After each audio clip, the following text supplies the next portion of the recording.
Okay. All right. Hello, everyone. Welcome to the Lynn Daniel Podcast YouTube channel here on YouTube. Thank you all for joining us. Today, I have my guest, Minister. Can I call you Minister Monica Peterson? You can. You can. Okay, so Monica Peterson, Minister Peterson, she founded and she runs the Narcissistic Abuse Recovery Center, NARC, in St. Louis, Missouri. So she's going to tell us all about her mission, her vision, her ministry work, her book, and the whole 9 yards. All right. Well, thank you. Thank you for inviting me. I'm so glad to be here. And I must say, I'm loving your book. Oh, and we'll have to talk about that after I introduce myself. As Dr. Daniel said, my name is Monica L. Peterson, and I am the founder and CEO of the Narcissistic Abuse Recovery Center. And what we do is we help women transform their lives from victims to victors.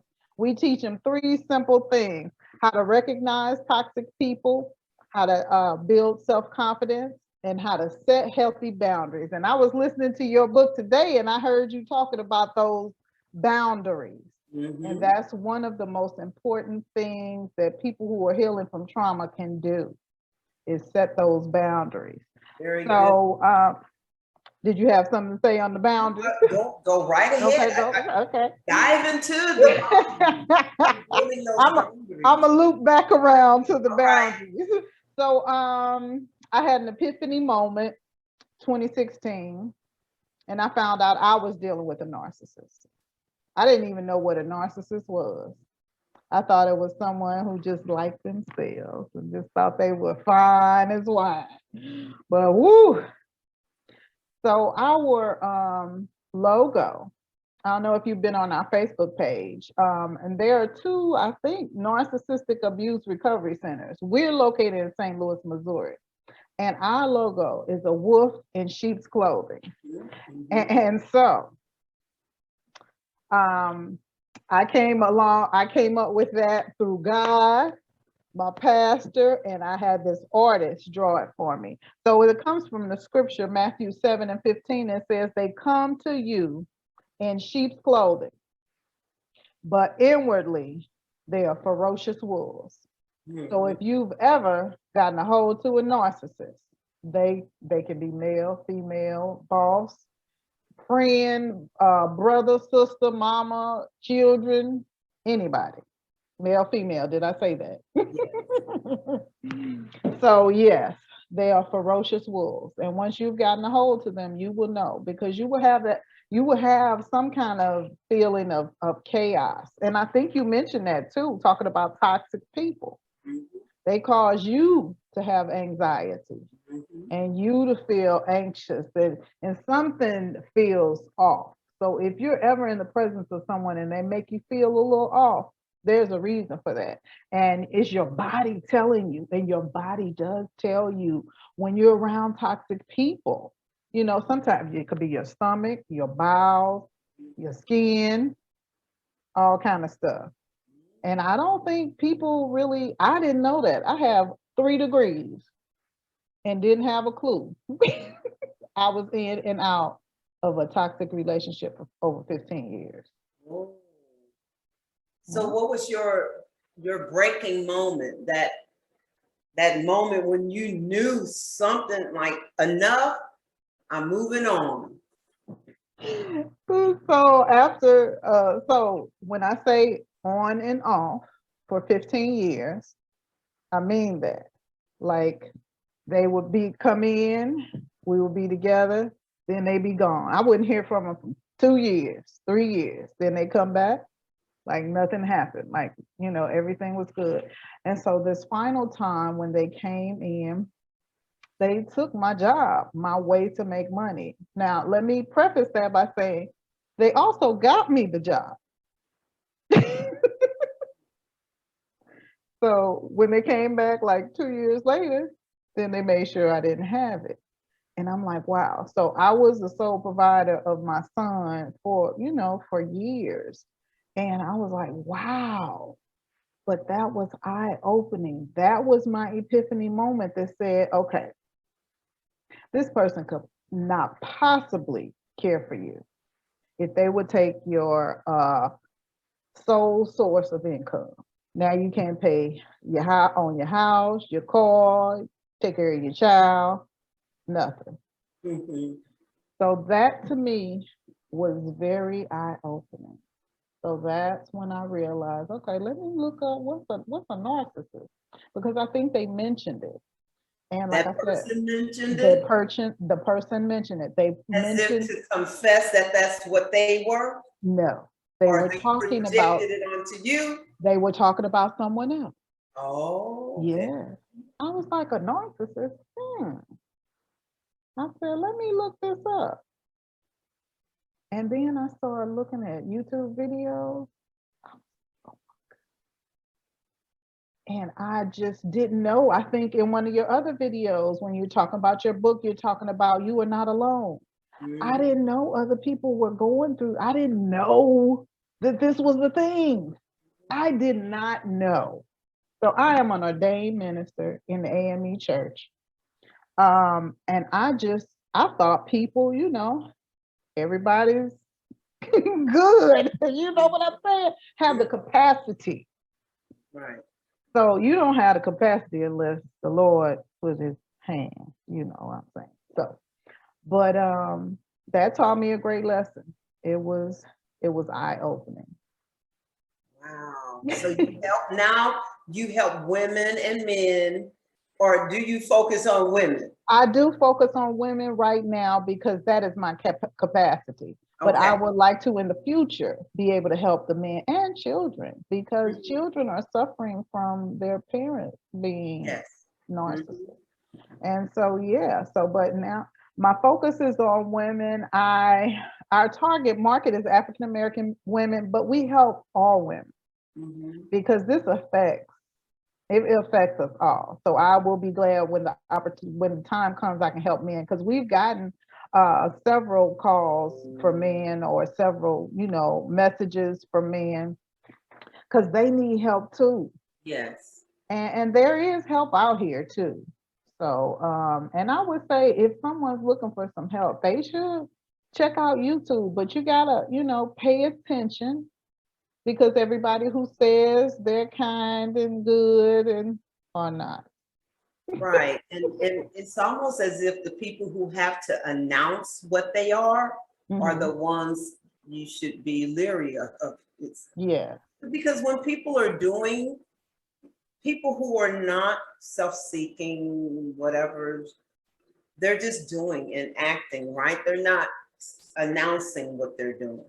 Mhm. But You it seems said like, it, acting.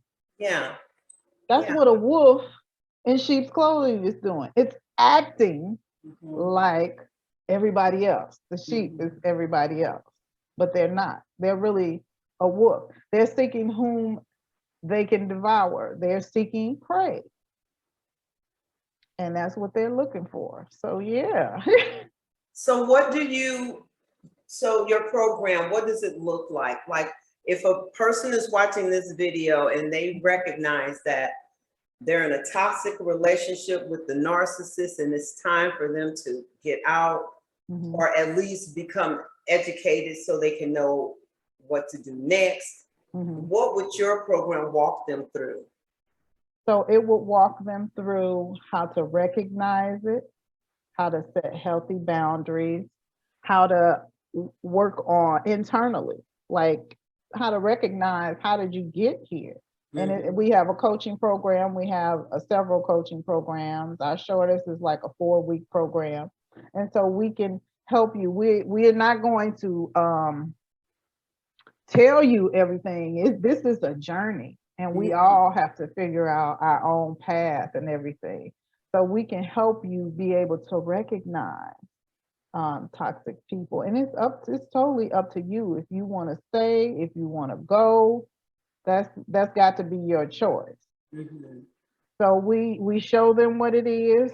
We help them set boundaries, and then help them with their goals. It's not just about what you've been through. What are you getting ready to do? Mhm. Right. So yeah. And So where do so, you move on mhm, so what's your next step in this yeah, life journey, and start figuring that out so we can help you navigate that too? Is that how you all are yeah. doing it? hmm And so we're doing personal and professional development. And so we also work with other domestic violence agencies. Um, and right now we're working with some in this area, doing training with their people because they may have like people who work the telephone lines, answering the calls. Sometimes people don't understand that narcissistic abuse is like a covert. It's not all in your face. So I could have a black eye. You know that somebody hit me or a broken arm. You know something happened. You could see my broken arm, but you can't see the crushing that's caused from narcissistic abuse. And a lot of times it's hidden and it's hard to explain. And I love this one article, and it's by this lady named Bree Bonchet, and I believe she's a psychologist or a counselor, something to that effect. And it's called narcissistic. Well, she says narcissistic abuse affects over 158 million people in the US alone. Now that's 158 million people. She's saying it affects you, and then you go out and it affects other people. Say you have relationships with other people and it's affecting them. So it's affect 158 million people. And I think it's, let me see. But I just love the way she talks about it. So she says narcissistic abuse is a form of emotional and psychological abuse. Mhm. And so, and it's inflicted by people with narcissistic personality disorder. That's NPD. So that means to me that it's part of who you are.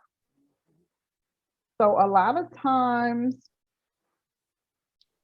people don't change who they are. You know what I'm saying? And so she talks about, I don't know that she talk about it here, but so a lot of times, you know, NPD has to be diagnosed, and it's a diagnosis from the DSM-5, which counselors and psychologists and all that use. So, but there are some signs to look for. So I try to tell people this, you know, look, everywhere I go, that's how people know about narcissistic abuse, because I will mention it. As a matter of fact, a friend of mine mentioned it at her hairdresser, and that young lady was in that type of relationship, and she reached out. So people, it's so funny. Like wherever I go, I will talk about it, and people will come back to me or refer people. Wow, that's So good.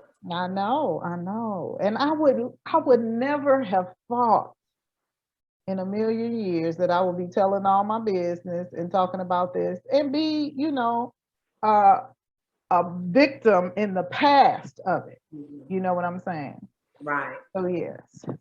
So there are several signs. So there, I think in the DSM-5 says there are 9 symptoms or characteristics of a narcissist, and so they have to be diagnosed with 5 of them.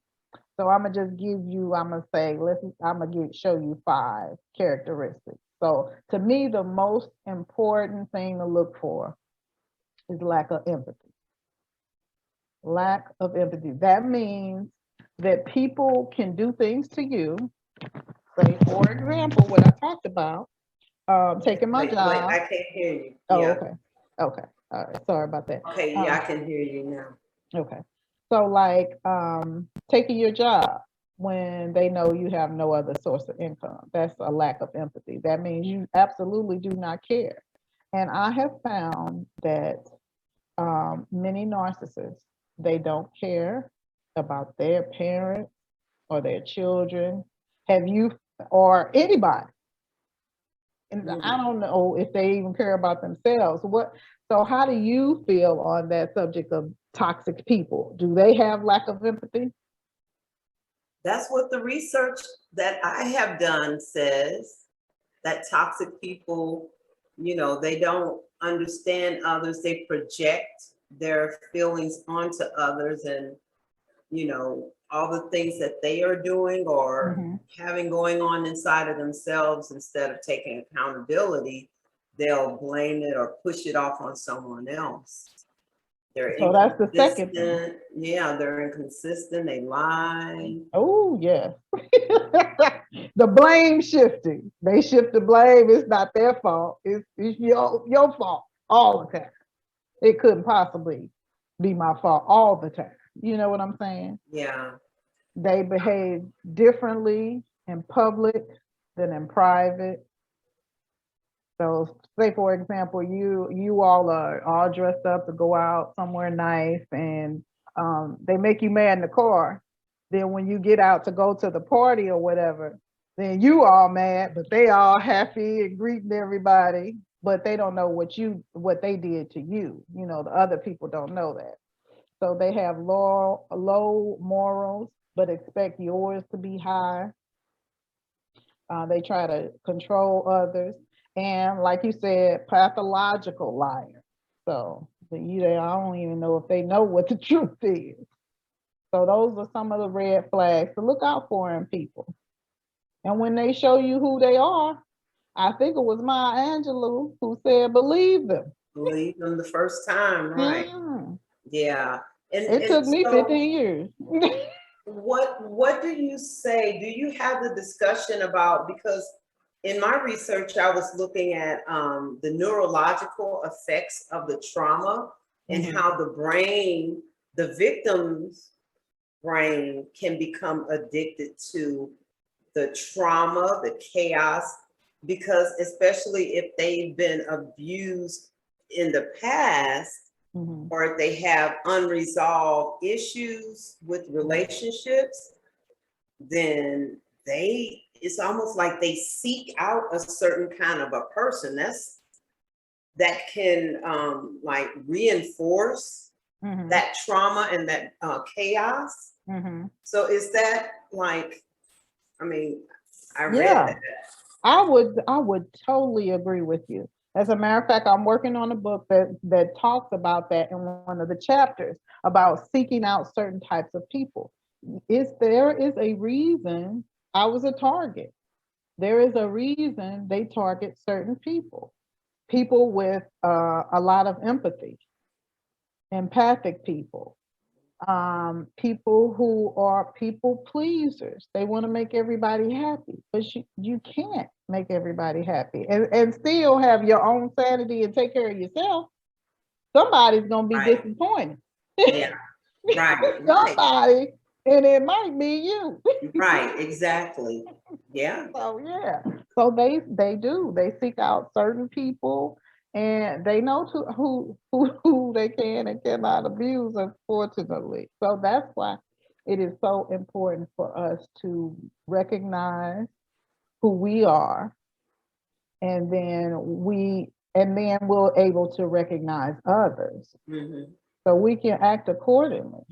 Because if I know you're abusive, why do I want to be in your presence? Because if you're abusive, then what do abusive people do? Right. They abuse. And another thing you were talking about, that being bonded, it's like a chemical, like you gotta have it, like a drug. It's called trauma bonding. So you're bonded to that trauma, and it's hard to get away from it. And so that's why it's so important to be enlightened about what it is. So then you know better, you can do better. Right.